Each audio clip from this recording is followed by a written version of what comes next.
Before we start today's video, quick public service announcement. Tonight at 8 p.m., April 26th, I will be on EWTN talking to Raymond Arroyo about all this same stuff. So be sure to check that out. If it's already happened, it'll pop up in one of the corners here. But yeah, enjoy the video.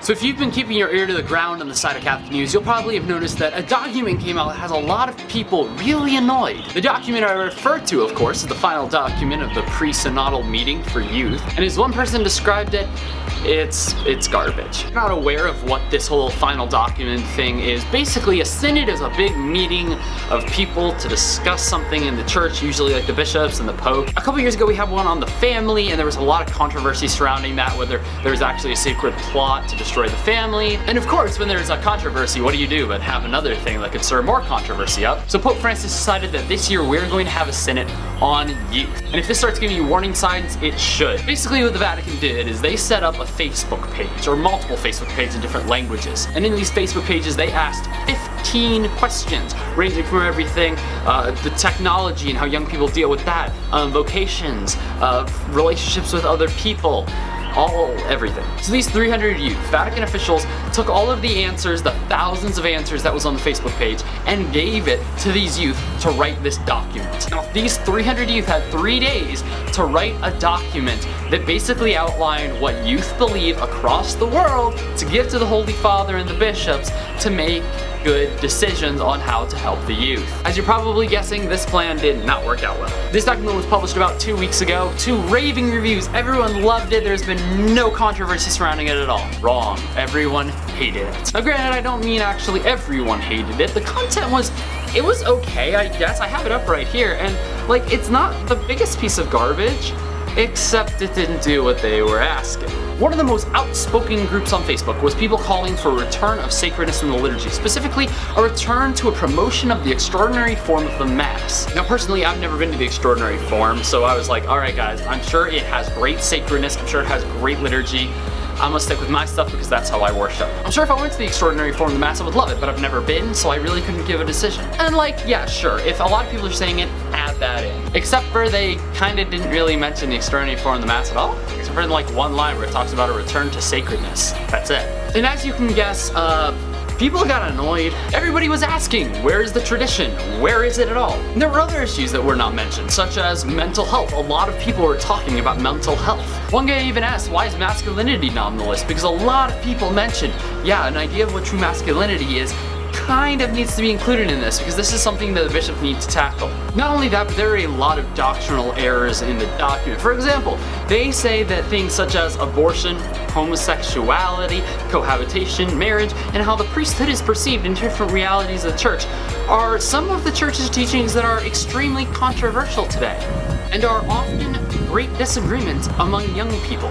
No, there is no great disagreement among young people about these issues. Abortion is wrong, homosexuality is wrong, cohabitation is wrong. Most young people in the church will agree with this. This is basic church teaching. If you do not believe this, there is a term for you. The term is not Catholic. You have to profess what the Catholic Church believes. The document then proceeded to say, as a result, they may want the church to change her teaching, or at least have access to a better explanation and to more formation of these questions. No, we don't want you to change the teaching. We understand the teaching on abortion. The church has their teachings for a reason. At the Easter Vigil at the Abbey, we had like 2 confirmandes. And you know what they did? They stood in front of the abbot of the monastery and they said, yeah, I believe everything the church believes. There are also things written in the document that just made absolutely no sense. For example, they said that teens want gap years to be able to understand themselves. Years of service within movements and charities gives young people an experience of mission and a place to discern.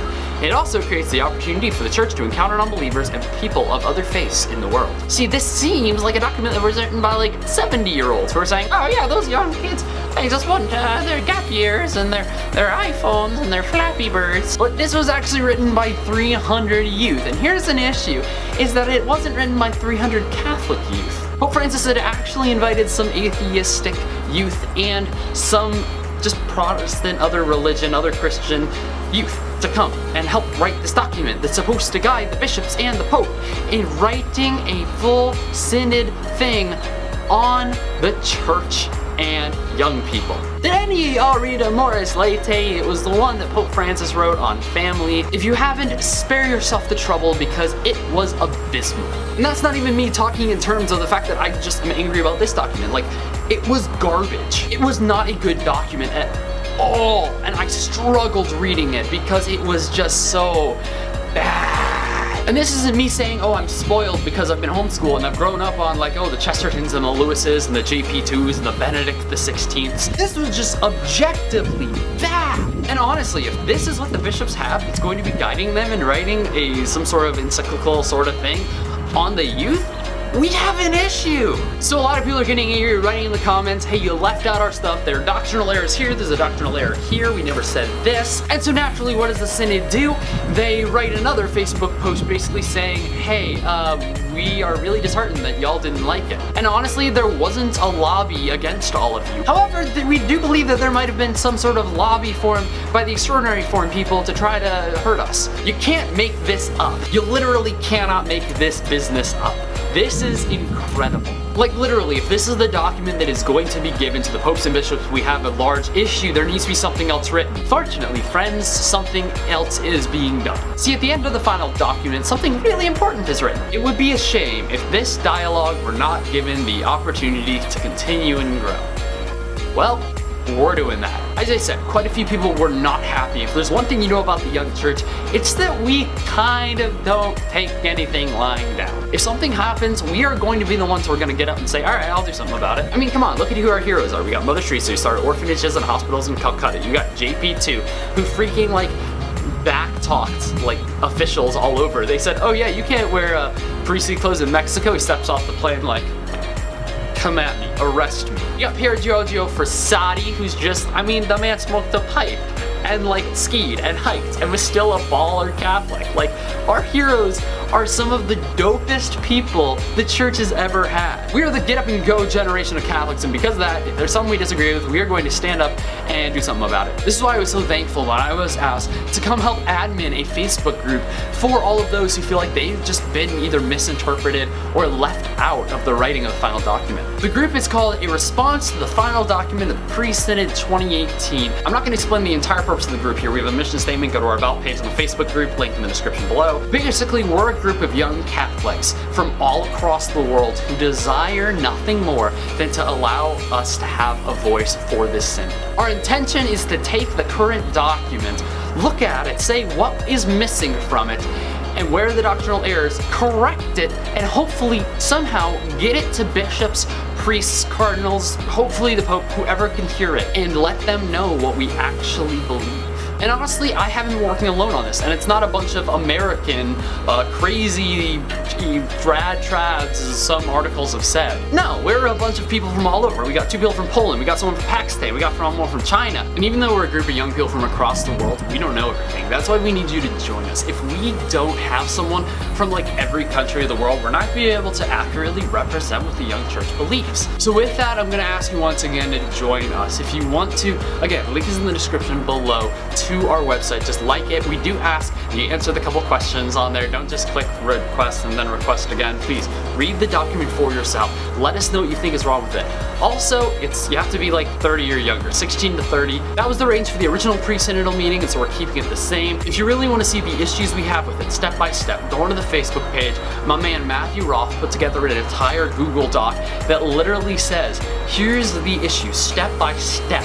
And it is so, you read this, it's so refreshing because you're like, thank you, someone understands me, someone actually knows what the young church wants. We're gonna make sure that this document gets into the hands of the synodal fathers and the Pope so that when it comes time to make decisions based on the youth, they will have a true understanding of what the youth believe.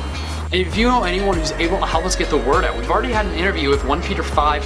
I'm trying to get interviews with so many more people because, let's be real, we are a small group of individuals. We're the young church. Nobody's really going to listen to us. But if we get the attention of the whole world, they can't ignore us. That's the power that we have, is we know better how to use technology than anyone else does. We grew up with it. So let's join hands, not to destroy the pre-synodal document, but to take it and fix it. Let's tell everyone what the youth believe. So thank you everybody so much for watching. If you agree with this, again, check out the link in the description below, answer the questions, register to join us in our crusade to fight for the youth. I mean, come on, we only have 132 members. The Synodal meeting Facebook page had like 2,000. So we need about a bunch of y'all. Everyone take time and invite like 2 or 3 people who you think would be good to be in this group and have them join us. So again, everybody, thank you so much for watching. If you like this, subscribe. I do videos every single Wednesday at 8 a.m. And as it was in the beginning, is now, and ever shall be, rise up and live.